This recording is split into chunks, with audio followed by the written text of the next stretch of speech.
Heat exhaustion. Just sleep it off. My husband coldly declared to me, 9 months pregnant, as he forbade me from using the air conditioner in the scorching summer heat. I collapsed in our 105 degrees Fahrenheit room, unable to even stand up or drink water, my consciousness fading away. Then he left for a vacation. 3 days later, when my husband returned from his enjoyable trip, he found our home in a miserable state, filled with the stench of decay. But that was just the beginning of the hell he was about to experience. I married Niall, my husband 5 years my senior, when I was 28. About a year later, I discovered I was pregnant, something we'd been hoping for. Though his mother lived nearby, we didn't interact much, but she was delighted to hear about her first grandchild. To everyone else, we seemed like the perfect couple. But even in our happy life, I had a worry. My husband was incredibly stingy. When we were dating, Niall seemed kind and understanding. I fell in love with that man and decided to marry him, but once we started living together, his personality completely changed. Casey, the electric bill is $5 higher this month. And the grocery and household expenses are up from last month too. You're being too extravagant. What? That's just a normal fluctuation, isn't it? Everything's getting more expensive lately, we can't help it. Then use your head and find ways to economize. You're a housewife, aren't you? You're useless. Every month, my husband would meticulously check our expenses, and if he felt anything was even slightly higher, he'd invariably berate me. If I wanted something, I couldn't just buy it without Niall scolding me, so I had to check with him first. And most of the time, he'd dismiss it, saying I didn't need such things. I was starting to feel suffocated in this marriage, feeling like I was under constant surveillance. When I found out I was pregnant, I felt joy but also a twinge of anxiety. Still, I thought surely he'd change once the baby was born. I used to work full-time at a large corporation. But as soon as I found out I was pregnant, I started experiencing severe morning sickness. The doctor diagnosed it as hyperemesis gravidarum and advised me to take a leave of absence until my condition improved. That night, I told my husband what the obstetrician had said. Niall frowned.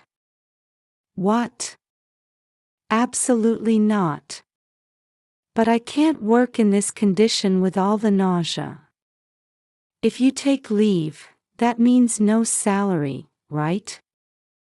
That's a problem. I couldn't believe what I was hearing. He was more worried about the salary than my health. But my body was screaming for rest, so I had to convince Niall somehow. The morning sickness should only last another month or two, and HR said I could get sickness benefits, so we'll manage. No, it'll still be less than if you worked normally. No way. He refused to budge and shut himself in the bedroom before the conversation was even over. After much deliberation, I decided to ask my workplace for permission to work from home. For the next 2 months, until my condition stabilized, I struggled through work at home, fighting waves of nausea every day. My husband didn't say anything about this since my salary remained the same. It felt so unfair. There was a reason I felt this way. While my husband was extremely critical of our living expenses and my purchases, he was quite extravagant when it came to his own spending. He'd buy whatever he wanted on a whim, and his clothes were all brand name items. My dissatisfaction with my husband, who loosened the purse strings only for himself, kept growing. But whenever I pointed this out, he'd fly into a rage, and his bad mood would last for days, so I gradually stopped saying anything. As summer arrived, I finally entered my 9th month of pregnancy. I had started my maternity leave a little earlier and was enjoying peaceful days at home, preparing for the baby's arrival while doing housework.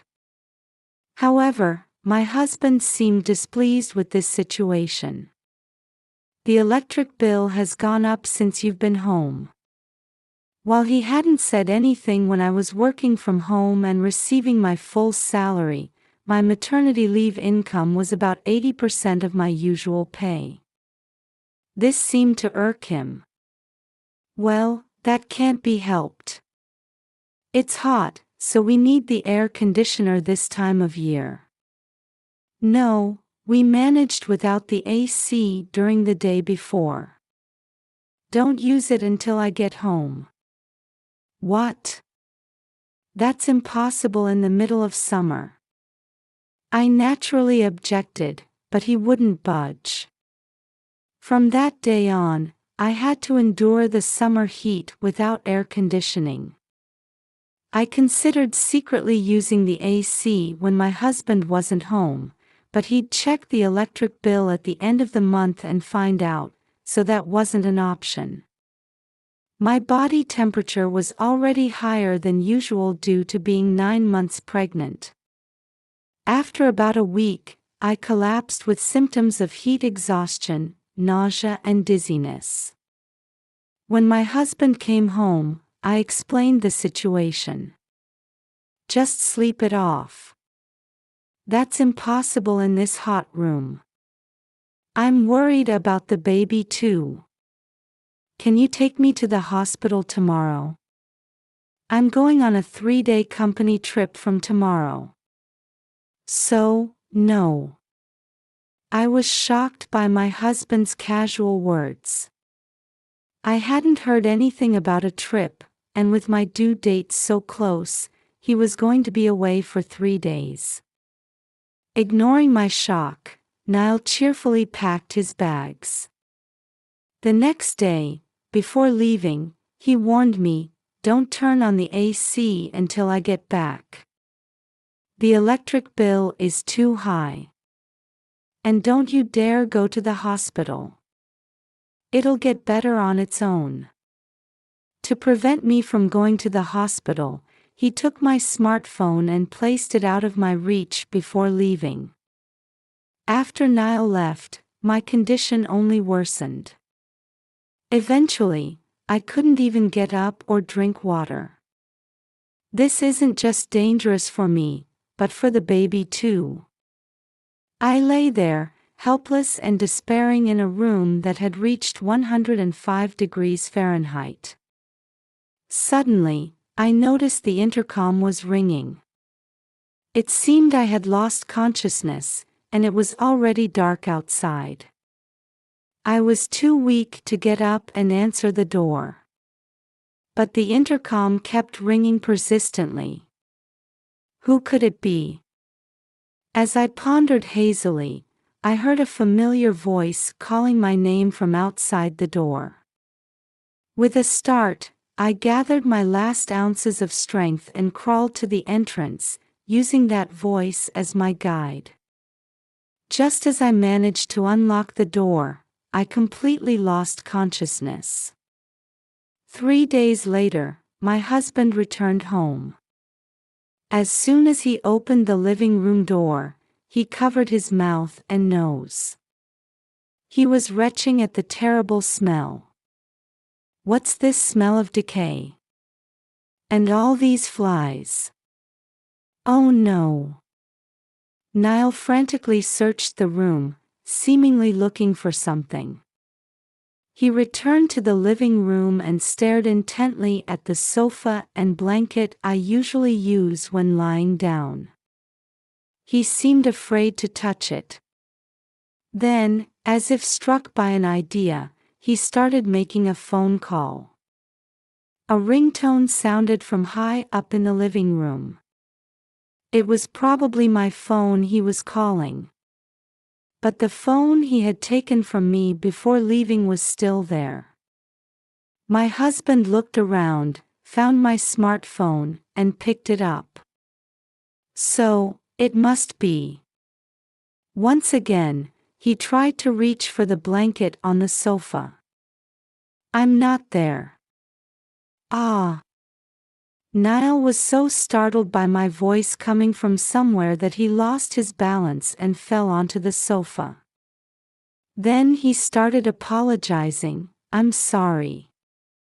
Did you think I was decomposing under that blanket? Huh. He looked around, then suddenly yanked off the blanket. There were just some cushions piled up underneath. Hey, where are you? My husband's voice was angry now, demanding to know where my voice was coming from.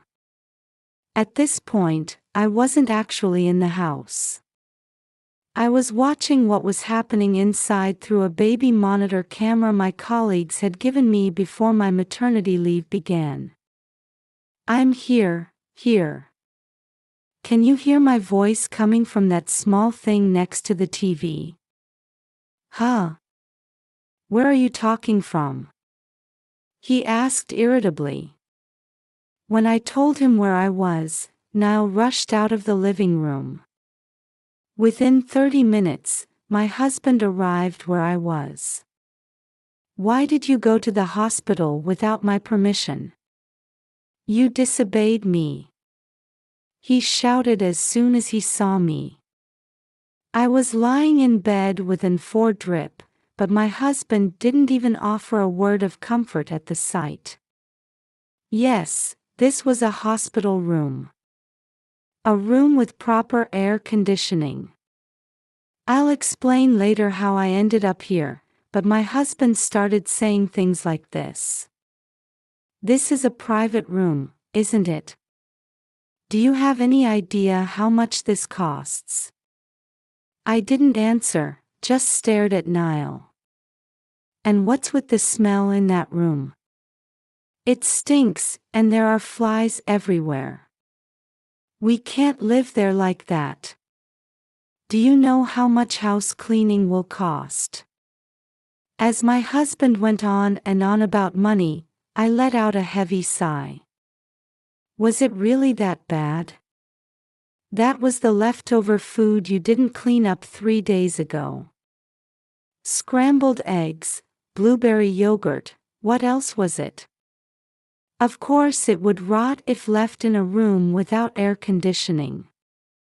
You see, on that day, I was too sick to clean up Niall's leftovers. And then I was hospitalized, so everything was left on the table. Weren't you worried about me and the baby, telling us to sleep in a room hot enough to rot food? If you had cleaned up properly, there wouldn't have been a problem. You're always exaggerating things, first with morning sickness, now with the pregnancy. My husband sneered at me, saying outrageous things. I could have been the one rotting there. It was that dangerous. I was utterly disappointed in Niall. But he showed no sign of remorse. Even if you don't care about me, I can't imagine raising a child with someone who doesn't worry about their baby. What are you talking about? Are you planning to become a single mother? You can't raise a child alone. Besides, being a single parent means living in poverty. Don't you think that's pitiful for the child? Niall said with a smirk, looking down on me. How far is this man going to belittle me? Suppressing the urge to slap him, my heart was burning with a desire for revenge. Suddenly, the door to the hospital room opened, and someone walked in. My husband was surprised to see this person, his eyes widening. "Mom, why are you here?" I called her. "Is that a problem? Besides, she's the one who saved my life." You see, it was my mother-in-law who had rescued me from the house and got me admitted to this hospital that day. "But I thought you didn't like Mom." "Huh? You're the one who's been uncomfortable with your mother and avoiding her all this time, right?" "I've been exchanging contact information with her and keeping in touch occasionally." "I never heard about that. Did I need to tell you?" It seems Niall found his strict and nagging mother bothersome, but that was just her motherly love. However, unable to see that, my husband had unilaterally distanced himself from her. As for me, ever since I reported my pregnancy, I had made it a daily routine to reply to the morning emails from my mother-in-law checking on my condition. Of course, I found it difficult to consult her about my troubles with Niall's excessive frugality, but I was encouraged by her kind messages that arrived every day. On the day my husband left for his trip and took away my smartphone, I couldn't reply to my mother-in-law's email. The sudden break in our daily habit must have worried her. Concerned, she came to check on me just in case, and that's how I was discovered and rescued. It was her who had been persistently ringing the doorbell and calling out to me in my fading consciousness. Casey was in a life-threatening situation if she had stayed at home. That's an exaggeration. You almost lost your wife and child, and you're still saying such nonsense. My mother-in-law, who had heard everything from the hallway, scolded Niall.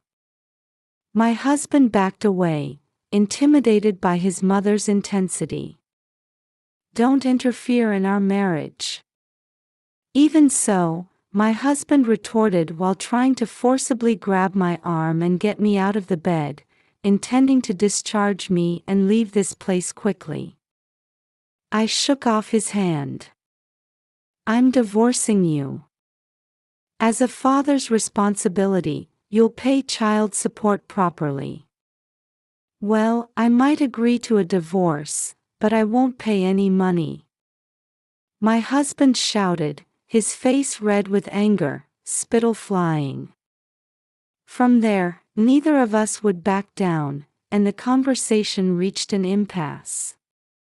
That's when my mother-in-law pulled out a piece of paper. "It's not that you won't pay, it's that you can't pay, right?" What my mother-in-law thrust at my husband was a debt collection notice. "How did you get that?" Seeing it, my husband was visibly shaken, cold sweat breaking out on his face. Actually, my mother-in-law had found that letter in the mailbox when she rescued me. I was shocked to see this. "So that's why you were so keen on saving money and wouldn't let me take time off work. You were planning to use my income to repay your debts. How I use the family's money is my business." It seemed she had hit the nail on the head. He stumbled over his words for a moment but then spat them out as if in defiance. Just then, there was a knock on the door, and a nurse came in to announce it was feeding time. My husband tilted his head in confusion. When I was brought to the hospital, I was in a critical condition. Judging that both mother and child wouldn't survive otherwise, they had performed an emergency C-section. It was all thanks to my mother-in-law finding me at that crucial moment and calling an ambulance. I had been covering my stomach with a blanket on the bed since Niall arrived, so he hadn't noticed that I had given birth. Pay off your own debts with your own efforts. Because of your selfishness, We were put in mortal danger.